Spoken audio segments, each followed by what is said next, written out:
O que será da vida do São Paulino em 2026?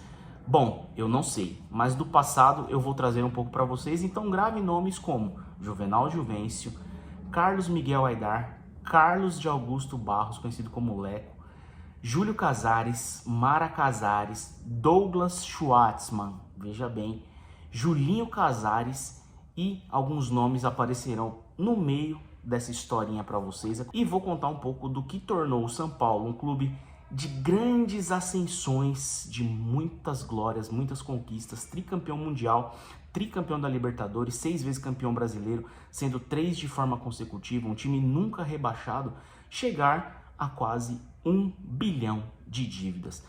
Meus amigos, se interessou? Então, já se inscreve no canal, ativa o sininho para não perder nenhuma novidade, deixa seu like que ajuda demais na divulgação do nosso trabalho, segue aí @cracksdavoz no Instagram, @cracks.da.voz no TikTok e também me segue @gantoniazzi91. Eu vou começar com o São Paulo Futebol Clube, que é o meu clube do coração, e depois eu vou trazer mais clubes para vocês. Então comenta bastante se você quiser saber a história do seu time, seja ela positiva ou negativa, e como chegou até os dias de hoje, certo? Então, se você veio pela rede social, pelo Instagram, vai até o link que tá na bio, se inscreve no canal e acompanha todo o vídeo que você vai ver que vai valer a pena. Ao final de 2010, com dívidas em cerca de 53,4 milhões de reais à época, algo que era bem contornável para a gestão Juvenal Juvencio, o São Paulo Futebol Clube começou a caminhar para o desespero, com a aprovação do terceiro mandato. Nessa época, o presidente que aprovou esta reunião e também convocou os conselheiros a votarem foi Carlos Miguel Aidar, familiar, né? Dentre os 158 conselheiros da época, 140 votaram favorável para que o Juvenal Juvencio tivesse o terceiro mandato, sendo assim sancionado por Carlos Miguel Aidar, conselheiro vitalício do clube até os dias de hoje. Assim, Juvenal Juvencio começou o seu terceiro mandato tendo apenas um título, que até então era inédito, da Sul-Americana com o São Paulo, jogo que foi jogado apenas 45 minutos. Meus amigos, uma gestão um pouco mais conturbada e afundando o São Paulo Futebol Clube. Lembrando que naquela época Juvenal Juvencio já estava doente e não estava batendo muito bem das ideias. Já em 2014, houve a chegada de Carlos Miguel Aidar à presidência do São Paulo Futebol Clube. Lembra que eu falei dele há pouco, dizendo que ele que aprovou o terceiro mandato de Juvenal? Pois é, ninguém faz acordo sem ter benefício próprio, não é mesmo? Com isso, Carlos Miguel Aidar se tornou presidente do São Paulo e foi responsável por uma das piores gestões da história do clube. Uma matéria da ESPN de 2021 dizendo que, de acordo com investigações do Ministério Público de São Paulo, Carlos Miguel Aidar e Sinira Maturana, até então namorada do presidente, subtraíram cerca de R$ 752 mil para si em prejuízos ao São Paulo Futebol Clube. O órgão também aponta que Leonardo Serafim, até então diretor jurídico do clube, teria recebido ao menos 70 mil após aprovar a contratação do escritório José Roberto Cortez Advogados, pagando honorários acima da média. Embora o tricolor contasse com a atuação do renomado jurista Ives Gandra em colaboração por bono, ou seja, de forma voluntária, Leonardo Serafim foi procurado pela reportagem, mas não respondeu os contatos. Já Douglas Schwartzman, diretor de marketing e comunicação do São Paulo à época, durante a gestão Carlos Miguel Aidar, foi acusado de ter participado de lavagem de dinheiro no capital de valor de R$ 100 mil.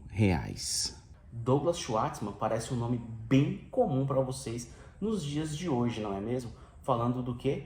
Da venda dos camarotes irregulares, mas nós vamos chegar até lá. Calma aí que eu vou contar um pouquinho mais para vocês ainda do que foi essa gestão Carlos Miguel Aidar. Pouco mais de 2 anos de gestão, a dívida do São Paulo Futebol Clube aumentou cerca de 135 milhões entre o final da gestão de Juvenal Juvencio e o período da gestão de Carlos Miguel Aidar. No final da gestão de Juvenal, a dívida do clube era de aproximadamente 137 milhões. E, ao final da gestão Carlos Miguel Aidar, em setembro de 2015, o próprio mandante admitiu que a dívida já tinha chegado a 272 milhões. Após Carlos Miguel Aidar veio a gestão Leco, e aí sim um período desesperador para o torcedor são paulino, notando que ficamos 5 longos anos com a gestão Leco e nenhum título. Pois é, meus amigos, foi a gestão mais derrotada da história. Lembrando que foi a gestão que em 2017 quase derrubou o São Paulo para a Série B do Campeonato Brasileiro e graças ao nosso querido profeta Hernanes, junto com Alexandre Pato, não fomos para a segunda divisão. Mas o São Paulo beirou muito a queda em 2017. Pós saída de Ganso, Michel Bastos, nomes como Luiz Fabiano e alguns outros medalhões, os anos dali para frente foram terríveis até 2020 e um acúmulo de dívidas absurdo.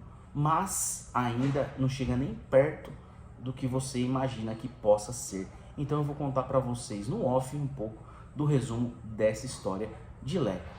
Em 2020, o plano era reduzir, mas assim como o plano de vencer uma taça fracassou, o plano de reduzir folha também fracassou. O clube fechou o ano com 200 milhões de folha de pagamento e ainda com algumas dívidas ao elenco. Em 2020, houve 25 milhões em receitas, mas 33 milhões em despesas. Na prática, significa que o futebol profissional, financiado por torcedores, é usado para a política são paulina e também para sustentar atividades do social e esportes amadores praticados por associados e conselheiros. Com dívidas bancárias, entre juros sobre dívidas, taxas bancárias e variações contábeis, no fim das contas, o resultado líquido aponta um déficit de 130 milhões antes da temporada começar, e a diretoria são paulina já projetava um superávit de 69 milhões, ou seja, tivemos aí uma perda de 199 milhões, o que isso acumulou em dívidas, uma baita gestão muito mal gerida por Leco. Ao final de sua gestão, o mandatário ainda veio a público dizer que a culpa da crise financeira do São Paulo Futebol Clube nada mais, nada menos era culpa de Fernando Diniz, que esteve à beira de ganhar o Campeonato Brasileiro em 2020, mas por conta de uma discussão com o elenco, uma briga com o Tietê, o São Paulo saiu do primeiro colocado e fechou o Campeonato Brasileiro, em quinto colocado, conseguindo uma vaga na pré-Libertadores, o que foi considerado um fracasso iminente da gestão que já era fracassada. Resumindo, ao término do segundo mandato do Juvenal Juvencio, onde até então não havia golpe, a dívida era de 117 milhões de reais, o que já chamava atenção por ter mais que dobrado em 12 meses, saltando de 53,4 para esse valor.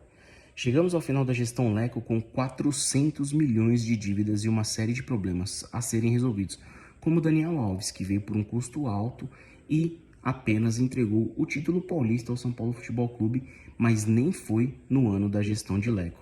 Vale lembrar que Alexandre Pato e Hernanes, atletas que deixaram o clube nessa época, abriram mão de cerca de 8 milhões cada em cálculos trabalhistas, aliviando ainda um pouco mais a situação do São Paulo Futebol Clube.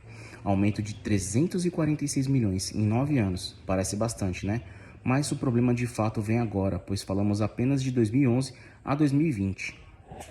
Em 2021, iniciou-se a atual gestão do São Paulo Futebol Clube, gestão liderada, presidida por Júlio Casares. Essa sim, a pior gestão da história do clube. Usufruiu bastante do que o São Paulo Futebol Clube tinha a oferecer como marca, como camisa, como instituição. E acreditem, a dívida vai ficar muito pior. Eu vou contar para vocês um pouco agora. Lembrando que a gestão Júlio Casares começou com o Paulista em 2021. Nas primeiras palavras dele como presidente do São Paulo, ele havia dito: eu vim para mudar a história e já chego ganhando o título. O mais incrível, com isso vieram título da Copa do Brasil inédito em 2023, patrocínios milionários como a Superbet, Morumbis e mais algumas outras marcas que estiveram presentes com o São Paulo Futebol Clube. Marcas essas que Júlio Casares batia no peito e se orgulhava de ter fechado o contrato, mas alguma coisa muito estranha estava cheirando muito mal, e eu vou contar um pouquinho para vocês agora. Em 2021 começa a gestão Casares, com título paulista, promessas de revolução, venda da base em altos valores, conquistas inéditas, volta de Lucas Moura, chegada de Rames, chegada de Oscar, o título inédito da Copa do Brasil em 2023. Uma cortina de fumaça em cima de tantas coisas que se acumulavam. Os 400 milhões do início de 2021 chegaram a 653 milhões ao final de 2022. Esse valor se tornou 716 milhões ao final de 2023, mesmo com o título da Copa do Brasil. 852 milhões ao final de 2024 e, por fim, 928 milhões no início do segundo semestre de 2025. Pois bem, meus amigos, enquanto o mandatário do São Paulo Futebol Clube gozava de festas, fama, luxo, lazer, reverberar, casar a própria filha com o filho dos maiores comunicadores do nosso país, nosso querido Fausto Silva. O São Paulo se afundava em dívidas e muitas dívidas. Com isso, muitas coisas vieram à tona após uma grande investigação. Tudo começou com uma suposta compra ou vontade de querer comprar o Antressoldi por 22 milhões de reais, um valor extremamente alto por um atleta que não havia desempenhado até então nem minutagem e nem um papel que deveria ter sido feito para mostrar que merecia ser contratado. Fato é que alguns meses depois foi descoberto que Juan Antressoldi tinha ligações com o cunhado de um dos dirigentes do São Paulo Futebol Clube, onde o papo começou a ficar muito estranho. E junto com isso vieram algumas outras coisas. A venda de joias da base, como William Gomes, Ferreirão e Matheus Alves, com preços muito abaixo dos estabelecidos. Na sequência em que Carlos Belmonte, nome que até então não havia sido citado, disse que ninguém compraria jogador barato do São Paulo Futebol Clube. Departamento médico defasado e jogadores que tiveram lesões gravíssimas, desde LCA, como os nossos 3 centroavantes, Caleri, André e Rian. Problemas musculares graves, como os de Arboleda, Alan Franco, Alisson e Pablo Maia. Problemas de fraturas, como a de Wendel e o irrecuperável joelho de Lucas Moura. Até lesões inacreditáveis, como hérnia de disco de Enzo Dias, embolia pulmonar de Luiz Gustavo e bradicardia de Oscar, levando camisa 8 à aposentadoria.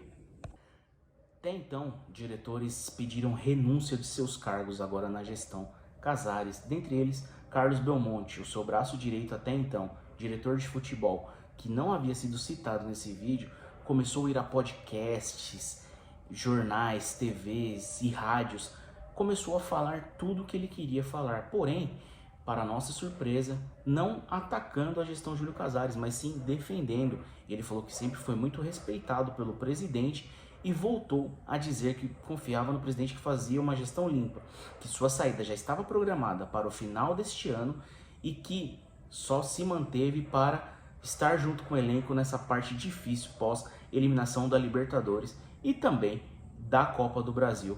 Que homem maravilhoso, Carlos Belmonte, não é mesmo? Totalmente compreensível.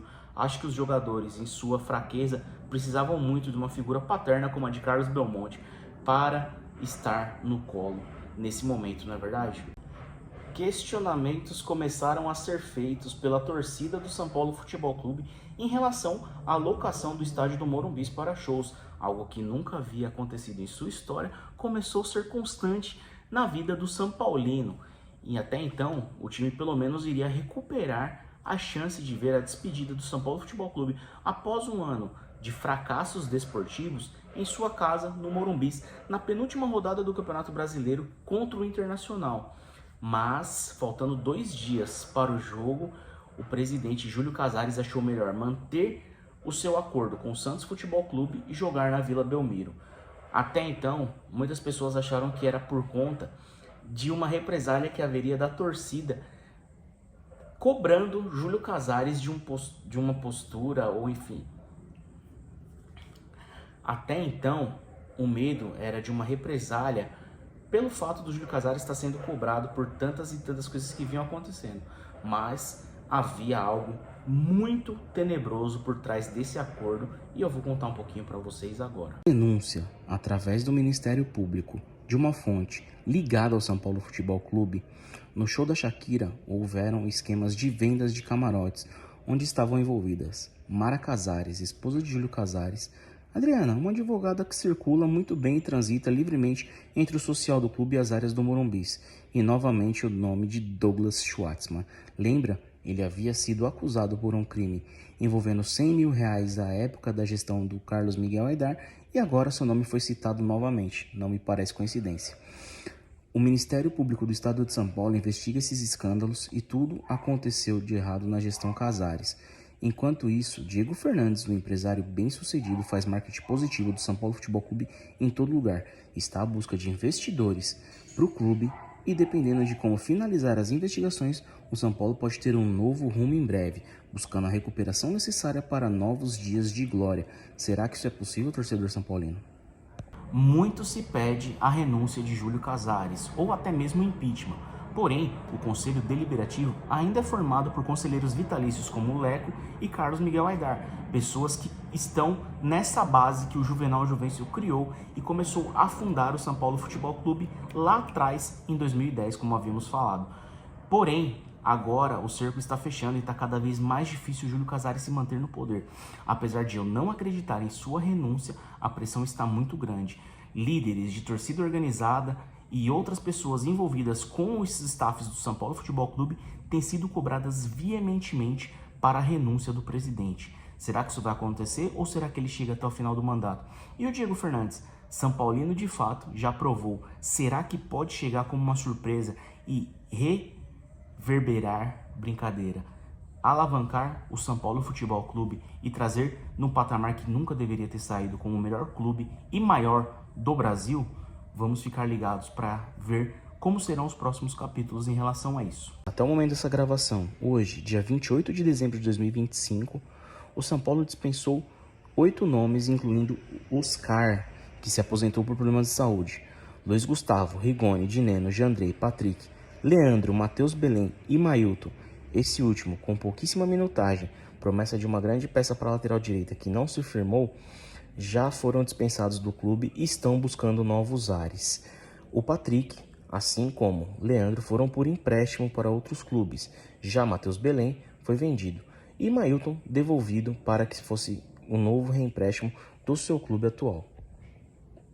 É isso, esse é o último vídeo de 2025 para vocês aqui no Craques da Voz, espero que tenham gostado. Se gostou, se inscreve no canal, ativa o sininho para não perder nenhuma novidade, deixa seu like que ajuda demais na divulgação do nosso trabalho. Segue aí nas redes sociais, @Craques da Voz no Instagram, @craques.da.voz no TikTok e também me segue, @gantoniazzi91 em ambas as redes sociais. Espero que vocês tenham gostado, comenta bastante qual que é o próximo clube que vocês querem que a gente faça esse resumo da história, seja ela para o bem ou para o mal. Teve o aumento da dívida do Corinthians, teve aí as derrapagens do Santos ao longo desses anos, teve também a ascensão do Palmeiras, que veio de uma Série B em 2014 para ser o rei da América em 2023, 2024 aí, agora sendo ultrapassado pelo Flamengo, mas se mantendo como a elite do futebol brasileiro. E muito mais coisas. Então, se inscreve aí, ativa o sininho e não perca nada do que está por vir nos Craques da Voz em 2025. Desejo a você um feliz ano novo, repleto de paz, amor, prosperidade, muito trabalho, muita saúde e te vejo aqui de novo ano que vem. Não deixe de seguir os Craques da Voz, muito pelo contrário, chame seus amigos para estar aqui conosco. Muitas novidades em breve. Fica com Deus, tamo junto, valeu, falou.